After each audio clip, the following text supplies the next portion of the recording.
देखिए दोस्तों, ये है हमारा Telegram channel target civil services. इस पर डेली 20 क्वेश्चन का क्विज होता है, जिसमें 15 क्वेश्चन जो रहते हैं मध्य प्रदेश जीके से रहते हैं, जो कि प्रीवियस ईयर एग्जाम में पूछे जा चुके हैं और एग्जाम पर्सपेक्टिव से भी इम्पॉर्टेंट होते हैं। और 5 question Madhya Pradesh current affair होते हैं। और दोस्तों इस टाइप से इसका रिजल्ट निकलता है। जो कल क्विज हुआ था हमारा 98वां, इसमें जो फर्स्ट रैंक आई है वो हमेश की आई है, सेकंड रैंक विनीता की आई है। ठीक है, तो आप भी इस क्विज में पार्टिसिपेट कर सकते हो। टेलीग्राम चैनल की लिंक आपको हमारे वीडियो के डिस्क्रिप्शन बॉक्स में मिल जाएगी। हाल ही में मध्य प्रदेश गवर्नमेंट के द्वारा इंदौर एवं भोपाल में पुलिस कमिश्नर सिस्टम कब से लागू कर दिया गया है दोस्तों?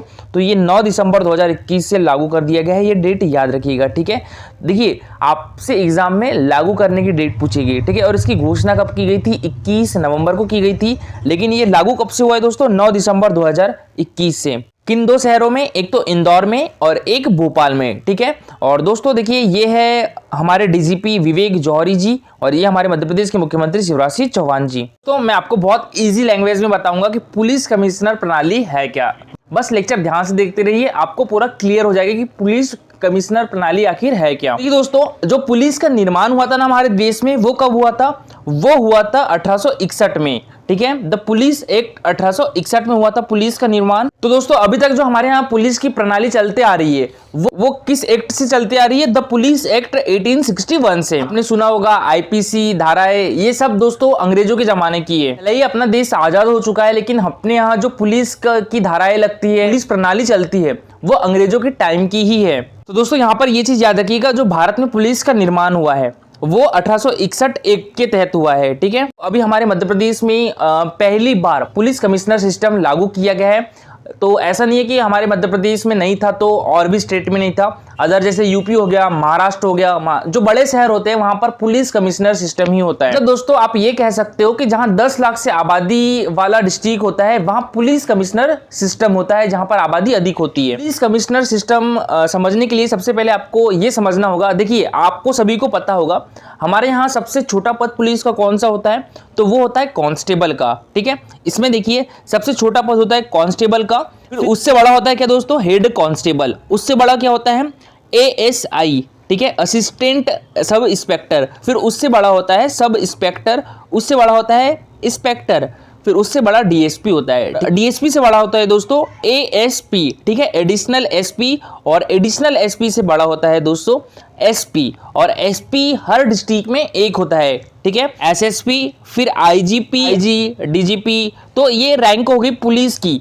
तो दोस्तों ये रैंक तो आप सभी लोग जानते ही होंगे। ठीक है दोस्तों, आप सभी लोग जानते होंगे कि जो एक डिस्ट्रिक्ट होता है वहां पर पुलिस का सबसे बड़ा अधिकारी कौन सा होता है दोस्तों? तो वो SP होता है। ठीक है, मतलब एक डिस्ट्रिक्ट में पुलिस का सबसे बड़ा अधिकारी कौन होता है? तो वो SP होता है। लेकिन दोस्तों यहाँ पर आपको पता है कि जो SP और DIG के बीच में एक और पद होता है, वो किसका होता है दोस्तों? कलेक्टर का होता है। ठीक है, ये जिले का सबसे बड़ा अधिकारी होता है कलेक्टर, जो कि एक IAS ऑफिसर होता है। ठीक है, तो जो कलेक्टर होता है एक IAS ऑफिसर होता है और जो SP होता है वो एक IPS अधिकारी होता है। और दोस्तों दोनों जो क्वालिफाई होते हैं वो UPSC यानी union public service commission exam से क्वालिफाई होते हैं। और दोस्तों देखिए एक ही एग्जाम क्वालिफाई करके आते हैं, इनमें कुछ ही अंक डिफरेंट होता है। जो टॉप करता है वो IAS बन जाता है। ठीक है, यानी कलेक्टर बन जाता है, और इनसे कुछ जो कम अंक प्राप्त करते हैं वो IPS बन जाते हैं। लेकिन दोस्तों भले ही दोनों एक ही एग्जाम क्वालिफाई करके आए हैं, लेकिन अगर SP को लॉ एंड ऑर्डर के मामले में कोई डिसीजन लेना है,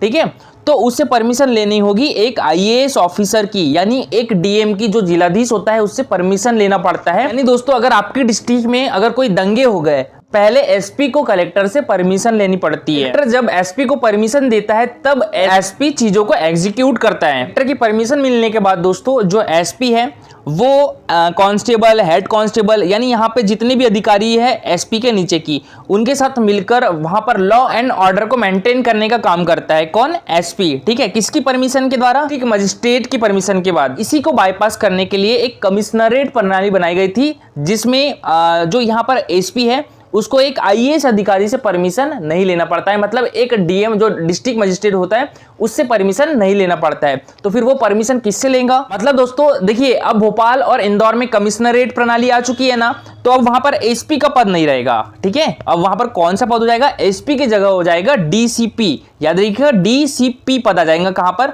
भोपाल और इंदौर में। यानी जहां पर कमिश्नरेट प्रणाली आती है वहां पर एसपी के स्थान पर क्या आ जाता है, डीसीपी। और यहां पर डीआईजी के स्थान पर क्या आ जाएगा दोस्तों, तो ये आ जाएगा कमिश्नर आ जाएगा। मतलब दोस्तों अब एसपी की जगह डीसीपी पद आ गया है, ठीक है। और जो डीआईजी होता है उसकी जगह कमिश्नर नियुक्त किया गया है। तो दोस्तों अब ये जो कलेक्टर की पावर थी ना, तो ये कौन ले लेता है, ये कमिश्नर ले लेता है। अब यहां पर जो डीसीपी रहेगा उसको यहां के कलेक्टर से पूछने की जरूरत नहीं पड़ेगी, ये डायरेक्ट किससे पूछेगा दोस्तों, ये कमिश्नर से पूछेगा। तो कमिश्नरेट प्रणाली के अंदर जो एसपी के स्थान पर डीसीपी होता है यानी डिप्टी कमिश्नर ऑफ पुलिस, और दोस्तों यहां पर डीआईजी कमिश्नरेट के अंदर अपने पास कलेक्टर की पावर लेकर बैठा रहता है। यानी दोस्तों कमिश्नरेट व्यवस्था में जो कलेक्टर की पावर है लॉ एंड ऑर्डर को मेंटेन करने की, वो पावर डीआईजी के पास चली जाती है। यानी पुलिस डिपार्टमेंट के पास ही जो कानून लागू से संबंधित मामले हैं वो पूरे के पूरे डिपार्टमेंट के अंदर ही रह जाते हैं। दोस्तों उनको एक आईएएस अधिकारी के साथ इंटरेक्ट ही नहीं करना पड़ता है। यानी कि कमिश्नरेट व्यवस्था के अंदर प्रशासनिक सेवाओं का कोई भी हस्तक्षेप नहीं होता है। इस हिसाब से देखिए पुलिस भी हमेशा अपनी आवाज उठाते रहा है कि हमें अपने हिसाब से काम करने दीजिए, कलेक्टर से कोई परमिशन नहीं लेनी है। दोस्तों कलेक्टर और एसपी दोनों एक साथ बैठते हैं एग्जाम देने के लिए और एक ही एग्जाम देते हैं यूपीएससी। और दोस्तों ऐसी स्थिति में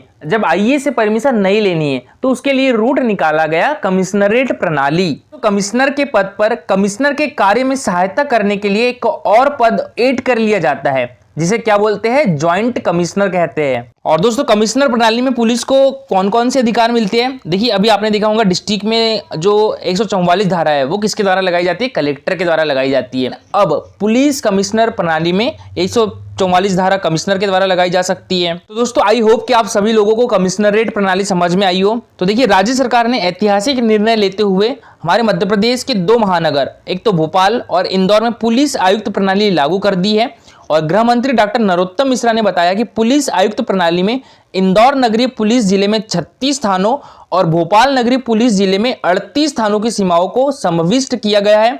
उन्होंने बताया है कि दोनों महानगरों में पुलिस आयुक्त प्रणाली के लिए अधिकारियों के पद और जोन का भी निर्धारण कर लिया गया है। तो आज के लिए आपका क्वेश्चन है 2011 की जनगणना के अनुसार मध्य प्रदेश में सबसे ज्यादा जनसंख्या वाला जिला कौन सा है, भोपाल है, ग्वालियर है, इंदौर है या बुरहानपुर है। तो इसका आंसर पूरा डिटेल में दीजिएगा। और दोस्तों आज के लिए इतना ही। Thank you for watching this video.